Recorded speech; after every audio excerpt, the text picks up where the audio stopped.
Hello everyone, আমি রীতা কার্জি। আমি কলেজে পড়ি এখন। আসলে উম আমি যখন স্কুলে পড়ি ক্লাস 11 এ, তখন আমার একটা ফ্রেন্ডের কাছে স্যারের কথা শুনেছিলাম। সেই সূত্রেই স্যারের সাথে পরিচয় আমার। তখন আরকি আমাদের তো সেমিস্টার চালু হয়। 3rd সেমিস্টারে আমি স্যারের কাছে এসেছিলাম। তো আমার না পড়াশোনায় একটু ইচ্ছাটা একটু কমই ছিল। পড়েছিলাম মানে ১ম আমার স্যারের ক্লাস ভালো লাগতো না, সত্যি বলতে। কারণ এত রুলস স্যার এখানে তো অনেক রুলস, অনেক রুলস তোমরা তো জানোই। তো আমার আর ভালো লাগতো না ১ম। কিন্তু ৪-৫ মাস এরকম যাওয়ার পর একটু ভালো লাগতেছিল। কারণ স্যার শুধু পড়ায়, বইয়ে পড়ায় যে পড়ায় সেটা না। আরকি আমাদের চলার পথে মানে মানুষের সাথে কিভাবে ব্যবহার করতে হয় বা মানুষকে কিভাবে সাহায্য করতে হয়, লোক দেখানো না। নিজের মত প্রকাশ করা, তারপর হচ্ছে নিজেকে বোঝা, এটা শিখতে পেরেছি। তারপর থেকে আরকি স্যারের ক্লাস আমাকে ভালো লাগতো। এরকম করে 11 পড়েছি।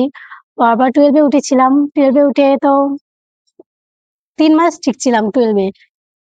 পড়ায় মনোযোগ ছিল খুব। তারপর পড়ার পর আরকি পার্সোনাল কিছু ইস্যুর জন্য আরকি পড়তে ইচ্ছে করতো না। আর পড়তাম ভুলে যেতাম। এইভাবে 3rd সেমিস্টার দেই। তারপর তবুও রেজাল্ট খারাপ হয়নি। মোটামুটি এসেছিল। হ্যাঁ, আর 1st সেমিস্টার দেওয়া মানে যখন দেই আরকি, আমার মাইন্ড একদম হয়ে গেছিল যে এক্সাম আমি দিব না। বই পড়ব না। তখন আমার বাড়িতে বুঝিয়েছিল। এরকম করে বোঝানোর পর একটা এক্সাম দেই। দেওয়ার পর ওই এক্সামটা একটু আমার খারাপ হয়েছিল। তারপর আমি ভেবেছিলাম যে এক্সাম দিব না। এইভাবে আমি বাড়িতে বলেছিলাম। তারপর বাড়িতে স্যারের সাথে কথা বলেছিল। যে বাড়িতেও আমাকে বুঝিয়েছিল যে, "এরকম করিস না, এটা বড় ভুল।" তারপর স্যার এখানে এসেছিলাম। স্যার অনেক কিছু বুঝিয়েছিলেন। যে আমরা যদি ১০ টা গাছ লাগাই, ১০ টা গাছের মধ্যে যদি একটা গাছ মারা যায়, তো আমরা ৯ টা গাছের তো যত্ন নেওয়া ছেড়ে দিতে পারি না? তো এই আমাকে বুঝিয়েছিলেন, তারপর আমি বুঝেছিলাম। আ তারপর হচ্ছে বোঝানোর পর অনেক কিছু ভেবে এক্সামটা দেই। আমাদের এক্সামের একটা ভালো দিক ছিল যে, আমাদের এক্সাম যে হয়েছিল ২ দিন বা মাঝখানে গ্যাপ ছিল ২ দিন ৩ দিন, তখন আরকি পড়তাম।